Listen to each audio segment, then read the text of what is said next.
Xudo kalomi bilan dunyoni yaratgan. Barchangizga Xudoning tinchligi va inoyati yor bo'lsin.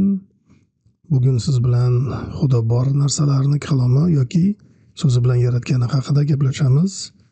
Videoni boshida ibtido kitobiga murojaat qilaylik. Ibtido 1 va 3 oyat. Xudo yorug'lik bo'lsin deb amr bergan edi, aytdi. Yorug'lik paydo bo'ldi. Mening tarjimam: va so'zladi Xudo, bo'lsin yorug'lik, va paydo bo'ldi yorug'lik. Bu yerda Xudo yorug'lik bo'lsin deyishi bilan yorug'lik paydo bo'lganini ko'ramiz. Buni odatda yo'qdan yaratish deb aytishadi. Tarjimada shunga e'tibor bering.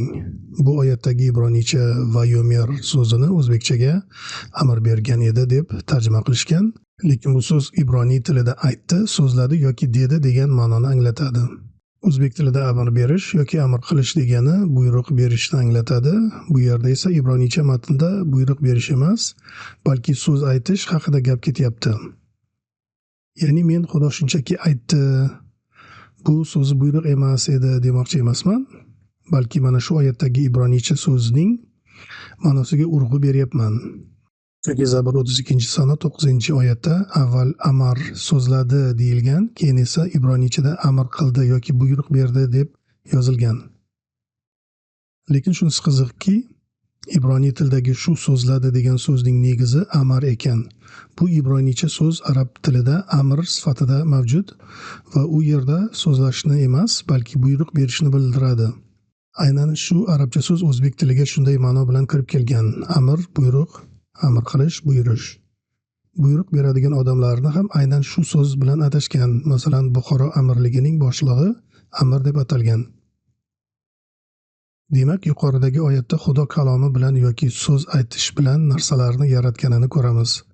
To'g'ri, ayrim narsalarni yaratganda Xudo nafaqat so'zini, balki allaqachon yaratilgan va bor bo'lgan narsalarni ham ishlatgan. Masalan, Xudo odamni yaratganda avval loydan uning tanasini yasaydi, keyin esa shu loydan yasalgan tanasiga hayot nafasini puflaydi. Ibtido 2-bob 7-oyat. Shundan keyin Parvardigor egamiz yerning tuprog'idan odamni yasadi va uning burun teshigidan puflab jon ata etdi. Shunday qilib odam tirik jon bo'ldi. Mening tarjimam Ibtido 2-bob 7-oyat. Shunda egamiz Xudo odamni yerning loyidan yasadi va uning yuziga hayot nafasini pufladi va odam tirik jonga aylandi. Lekin umuman olganda Xudo hamma narsani o'zi yaratgani sababli Xudo hamma narsani yo'qdan yaratgan desa ham bo'ladi. Xudo kalomini aytib, turli narsalarni yaratganiga bir necha misollarni ko'rib chiqamiz. Ibtido 1-bob 9-oyat. Keyin Xudo osmon ostidagi suvlar bir joyga to'planib, quruq yer paydo bo'lsin deb amr qildi, aytdi. Shunday ham bo'ldi.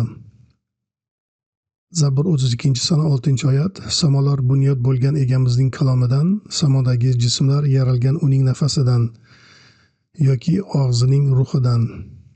Zabur 32-sana 9-oyat. U gapirdi, aytgani mavjud bo'ldi, amr qildi, zamin yaratildi. Bu yerda Xudoning so'zi bizning so'zimizdan farqli ekanini aytish kerak. Chunki ko'pincha odamlar shu mavzuda gaplashganda o'zlarini Xudo bilan so'zlarini Xudoning so'zlari bilan tenglashtirib katta xato qilishadi. Masalan, men agar bir so'z aytsam, u og'zimdan chiqishi bilan yo'q bo'lib qoladi. Kimgadir ozgina ta'sir qilishi mumkin, lekin hech narsa yaratmaydi. Xudoning so'zi esa unday emas. Ibroniylarga 4-bob 12 va 13-oyatlar. Xudoning kalomi jonli va ta'sirli, har qanday dudama qilichdan o'tkirroqdir. U jon bilan ruhni, bo'g'inlar bilan ilikni ajratgudek suqilib kiradi. Xudoning kalomi xayolu yurakning niyatlarini fosh etadi. Butun borliq Xudoning aslida uning ko'zi oldida yalang'och va ochiqdir. Hech kim va hech narsa undan pinhon emas. Biz unga hisob beramiz. Ko'rib turganimizdek, Xudoning kalomi shunchaki aytilgan so'zlar emas, balki u ilohiy tabiatga ega bo'lgan shaxsdir. Bu oyatda Xudoning kalomi jonli, ya'ni tirik ekanini ko'ramiz, hamda u butun yaratilgan narsa va kimsalarni ko'rib turar ekan. Oxiratda esa biz unga hisob beramiz. O'zbek tiliga tarjima qilishganda 13-oyatda Xudoning so'zini qo'shib qo'yishgan, lekin u yunon matnida yo'q. Qaytib ko'ramiz. Shuning uchun Xudoning kalomi bizning kalomimizdan farq qiladi va uni o'zimizning so'z va gaplarimizga tenglashtirishimiz mumkin emas. Endi esa Injildan shu Xudoning kalomi aslida Rabbimiz Yeshua Masih ekanligini ko'rsak bo'ladi. Yuhanna 1-bob 1-dan 3-oyatlargacha azalda kalom bor edi, kalom Xudo bilan birga edi, kalom Xudo edi. Azalda u Xudo bilan birga edi. Butun borliq kalom orqali yaratilgan, usiz yaratilgan biron narsa mavjud emas. Bu oyatda aniq Xudoning kalomi azaldan, ya'ni hamma narsalar yaratilishidan oldin bor bo'lganini, u Xudo bilan birga bo'lganini va u Xudo ekanini ko'ramiz. Bu Xudo Ota va Xudo O'g'il kalom bitta shaxs degani emas, balki tabiatida bitta bo'lgan Xudoda 3 ta shaxs borligini bildiradi.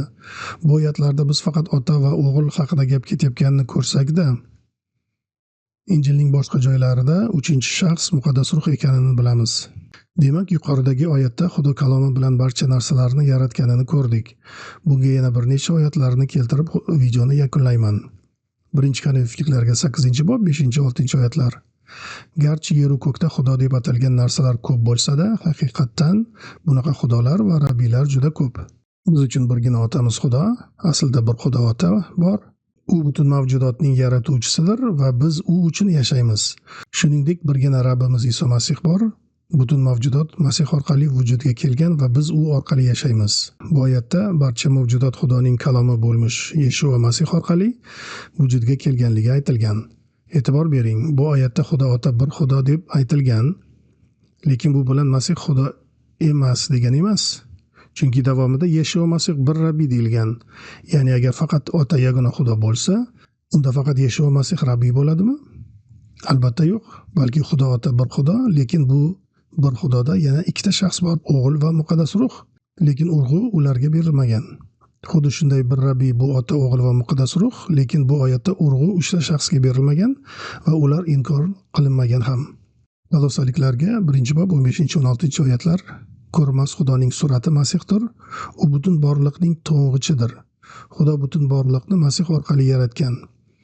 Yer va ko'kdagi bor mavjudot, ko'rinadigan va ko'rinmaydigan har bir narsa, g'ayritabiiy kuchlar, taxt va saltanatlar, bularning hammasi Masih orqali uning o'zi uchun yaratilgandir. Demak, Xudo barcha narsalarni va kimsalarni o'zining kalomi, Xudo O'g'li orqali yaratgan ekan.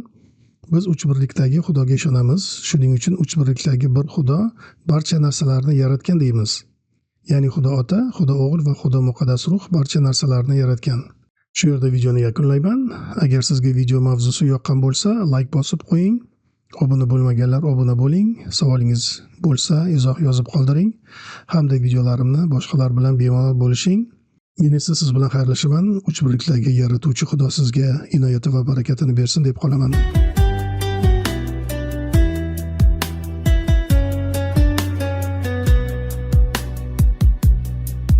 Bu gapirdi, aytgani mavjud bo'ldi.